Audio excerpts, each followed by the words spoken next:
El día de ayer pues se conmemoró el Día Internacional contra la Corrupción. Por ello hubo algunos eventos en los cuales se habló sobre esta temática y cómo afecta la corrupción ciertamente en la economía y en el desarrollo del país. Alfredo Guzmán tiene preparado una nota sobre lo que pasó el día de ayer conmemorando este día. Este día el Consejo Nacional Anticorrupción presentó su política y estrategia nacional anticorrupción, que entre otros ejes tiene el juzgamiento y sanciones, mayor participación ciudadana, evaluación, seguimiento y rendición de cuentas más profundas, al igual que un sistema de integridad. El primer eje central de esto es la consolidación de una cultura de la honestidad, de la integridad y de la responsabilidad. El segundo eje es la participación ciudadana, que el ciudadano deje ya de ser espectador y que se vuelva protagonista del quehacer de esta Honduras. Este país es de todos. El tercer eje es la prevención y el control. Hay que ponerle todos los candados que sean necesarios para que la gente lo haga a través de los mecanismos respectivos. Luego de una espera de 5 horas, al presidente Lobo y al presidente del Congreso, Juan Orlando Hernández, fueron los grandes ausentes. Sin embargo, aquí se confía que la administración de una política de Estado no sea asunto del humanismo cristiano, sino de gobiernos con visión de estadistas. Este plan estratégico que hoy se presenta no es uno más.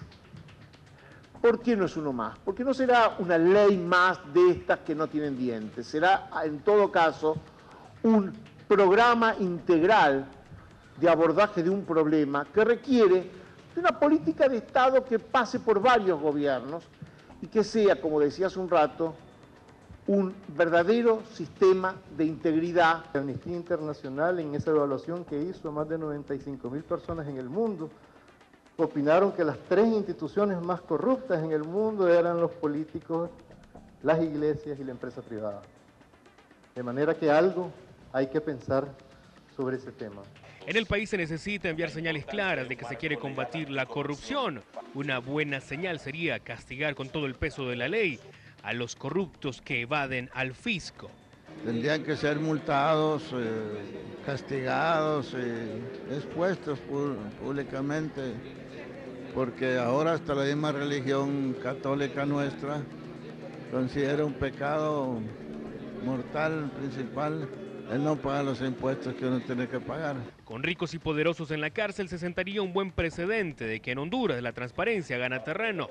Hay tantos ricos, corruptos, que han violentado todos los principios éticos y morales de la nación y con los recursos públicos se exhiben y sin embargo no están en la cárcel. A pesar del desaire de los titulares de los poderes del Estado Ejecutivo y Legislativo, hubo presencia del Poder Judicial. Se espera que aquí, donde la justicia no tiene distinción para clases, podamos obtener mejores resultados los hondureños. Se estima que anualmente entre 10 y 12 mil millones de lempiras se diluyen en actos de corrupción. Para Noticiero Universal, Alfredo.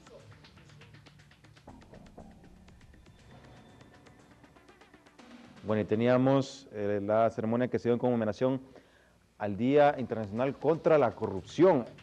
Entre 3 y 12 mil millones de lempiras se especula que se desvanecen por la corrupción en Honduras. Es una cifra significativa que sin duda alguna con una economía tan precaria como la nuestra, algo que se debe hacer. Y por supuesto los llamados a promover el combate a la corrupción es el gobierno.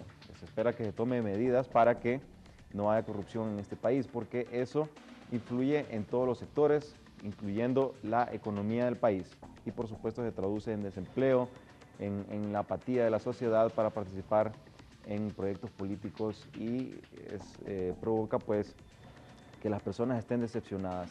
Tanto es así que en nuestro país inclusive hay ya casi una aceptación de las personas corruptas, en los cuales pues se les ve como astutos y no se les mira como delincuentes, y esto es algo que no debe pasar, más aún cuando se sabe que empresas grandes con cantidades de dinero millonarias inclusive no se dan el lujo de no pagar impuestos y no pasa nada, simple y sencillamente siguen operando de manera tranquila y no se le pone un alto a lo que es la evasión fiscal.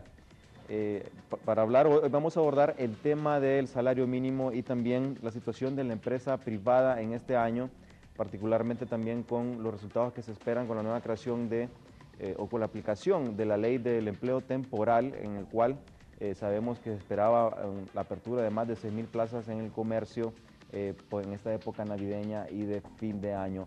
Para hablar sobre esta temática, le presentamos al distinguido abogado Armando Urtecho, director ejecutivo del JOEP. Muy buenos días, abogado. Buenos días. Bueno, antes de empezar sobre estos temas, abogado, me gustaría saber su opinión sobre la corrupción, cómo afecta realmente en la economía y en la empresa privada, cómo siente estas dificultades que se dan por la corrupción dentro del país. Bueno, es que la empira que se utiliza en corrupción es una empira que se deja de utilizar en los bienes públicos. Es dañino para la población, es dañino para las finanzas del Estado y es dañino para las empresas también. Lo que ayer se expuso, lamentablemente no fueron los presidentes de los poderes a recibir el documento que había preparado el CNA, pero esperamos pues que retomen estos puntos y lo hagan ley el próximo año. Sí, ciertamente. Vemos que en el presente año se logró recuperar casi 20,000 puestos de trabajo de los que se perdieron en el 2009, que fueron más de 35,000. Esto es en el sector de la maquila. Sobre ese punto, por ejemplo, Jesús Canaguati manifestó que las exportaciones de maquila generaron divisas por 2.800 millones de dólares y ha logrado recuperar 20,000 puestos de trabajo. Así que ellos señalan que el 2010 ha sido un año bastante bueno para la maquila, con un aumento del 28% más en las exportaciones y que ha generado el 20% más en divisas. Hay recuperación en la maquila, pero hay también recuperación en la industria y en los otros sectores de la empresa privada. Bueno, sí ha habido, en relación al año 2009, que tuvimos la crisis política y la crisis financiera mundial, sí se recuperaron el índice de exportaciones, ya lo dicen los maquiladores, también en productos no tradicionales, en productos agrícolas de exportación. La industria está retomando nuevamente el índice de crecimiento. Los productos no tradicionales, especialmente los que producen las empresas medianas y pequeñas, no tradicionales, están exportando, utilizando más el CAFTA. Creemos pues que este año 2011 debería ser el año de la reactivación económica del país. Si nosotros comparamos los índices de este año en relación al año pasado, el crecimiento fue alto. Ahora, si lo comparamos entre el del 2008 y el 2010, obviamente que todavía estamos muy bajos. O sea, el sector privado le está apostando a generar mayores empleos, mayor exportación y generación de empleo el próximo año. Sí, sin duda alguna, de los años más fuertes en la economía del país fue el año 2007 y el 2008, fueron los mejores indicadores. Fueron los mejores indicadores porque la economía todavía estaba sana, el gobierno no había dado visos de estar estrangulando la economía, el gobierno del presidente Maduro había dejado limpia la mesa en cuanto a la deuda externa. Eso ayudó a que esos 2 años fueran bastante buenos y ahora lo que nosotros queremos es retomar que los índices del 2008 puedan ser reflejados en el 2011. O sea, si usted lo compara entonces el crecimiento entre el año pasado y obviamente que ha sido bueno el crecimiento. Pero si lo compara el 2010 en relación al 2008, todavía estamos muy bajos. Entonces, el sector privado le está apostando a generar mayor empleo, mayor inversión, porque si hay mayor inversión, hay mayor generación de empleo. Y lo único que le está pidiendo el sector privado al gobierno es la seguridad jurídica y la seguridad individual. O sea, no se puede traer inversionistas extranjeros, cuando usted mira los medios de comunicación, que está lleno de nota roja. Sí. Aquí, casos como lo de la UAM. El asunto de la UAM, bueno, se le ha expuesto al señor presidente que ese es un lunar negro para la atracción de inversiones. Muchas veces las personas dicen, bueno, aquí los derechos humanos han sido violados, solo piensan en los derechos humanos de algunas personas, pero nadie habla sobre los secuestros de los hijos de los empresarios, los secuestros y asesinatos de empresarios, de agricultores, ganaderos. Nadie dice, esos no tienen derechos humanos. Pero nosotros queremos seguridad jurídica para poder trabajar e invertir en el país. Eso es a lo que está apostando el sector privado el próximo año. Sí, sin duda alguna la economía del país ha pasó estrepitosamente, como nos mencionaba el abogado Ortecho, de una economía sana que quedó después del gobierno de Maduro, que por supuesto en el gobierno de Maduro hubo medidas que fueron impopulares en su momento porque se tuvo que, por así decirlo, socar la faja y tomar medidas que no eran aceptadas en su momento, pero se vieron los resultados en la economía, un crecimiento económico como el que no se había tenido.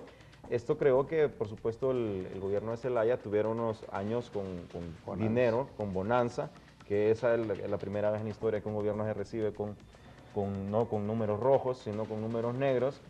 Pero se tomaron unas medidas en esa administración, quizá con muy buena fe, pero que no dieron resultado, como por ejemplo lo de hacerle subsidio a la gasolina, que eran millones y millones de lempiras que se utilizaban en un subsidio que supuestamente era para que la canasta básica no creciera y mantener los precios, pero no estaba resultado y fue muy criticado porque también se hablaba que era para ayudar a los pobres, pero los pobres no utilizan vehículos, entonces no se reflejaba lo que era el subsidio.